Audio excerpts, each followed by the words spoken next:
What are the shitty aspects of being a Hogwarts student that the books gloss over?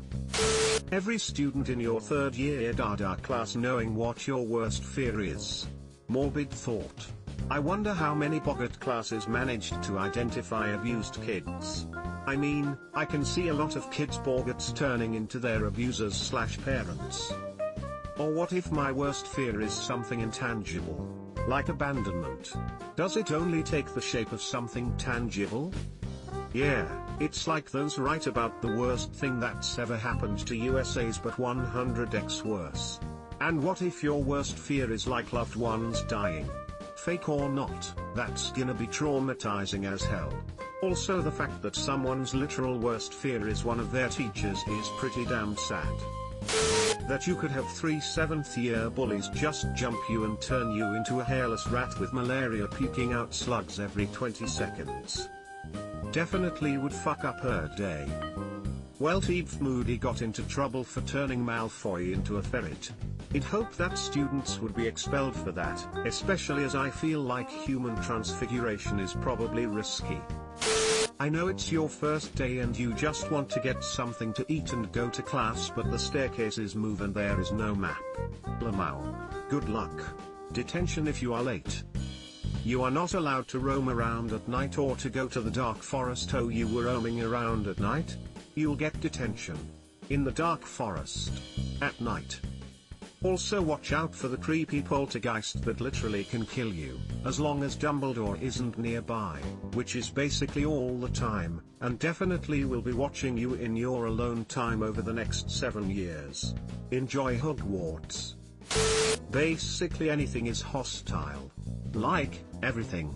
The floor, the books, the cups probably. I wouldn't trust the flying candles either. Even the paintings are probably hostile.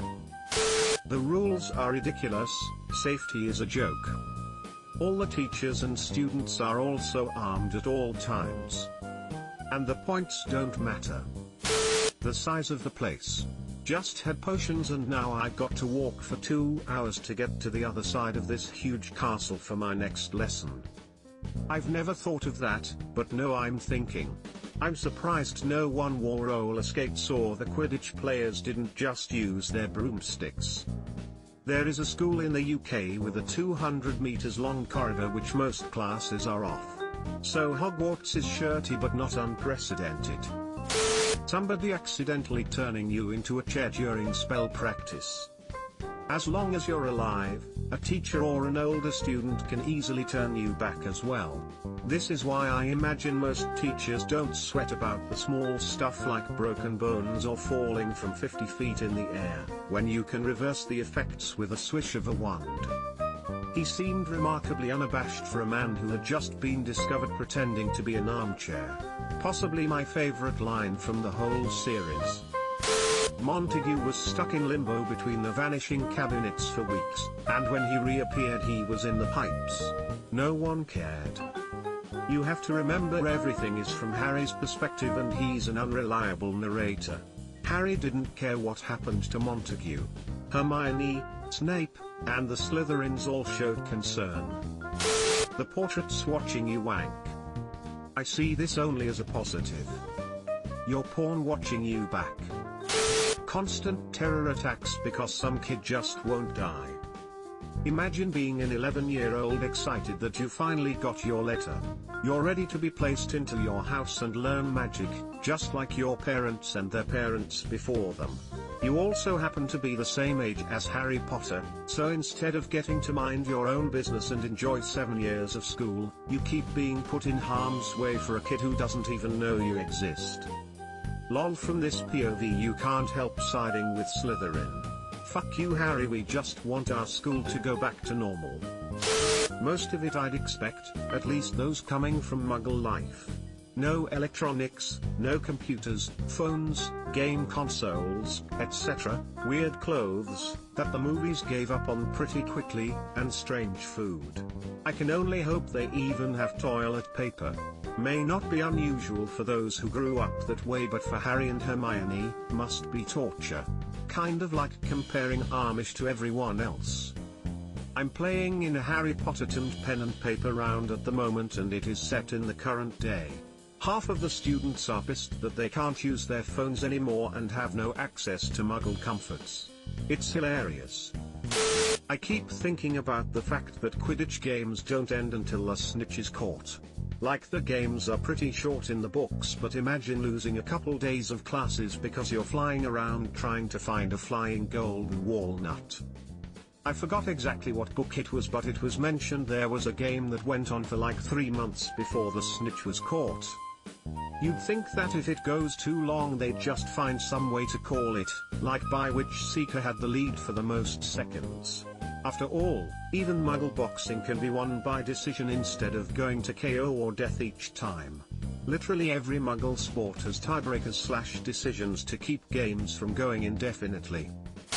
They always talk about how superior they are to Muggles, yet Muggles have telephones and they're still using birds to communicate.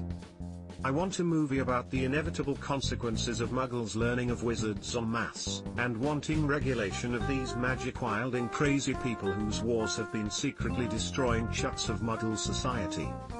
Wizards, being the arrogant snobs they are, refuse to answer to Muggles. Turns out wands make for ineffective weapons against a basic handgun, let alone stealth bombers, predator drones, cruise missiles, and armored personal carriers.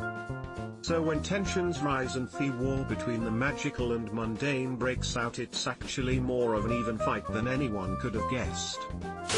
You have a chance of a ghost walking in on you while trying to take a fat shit. Very underrated comment. I would be so anxious using the bathrooms because ghosts seem to have no sense of privacy.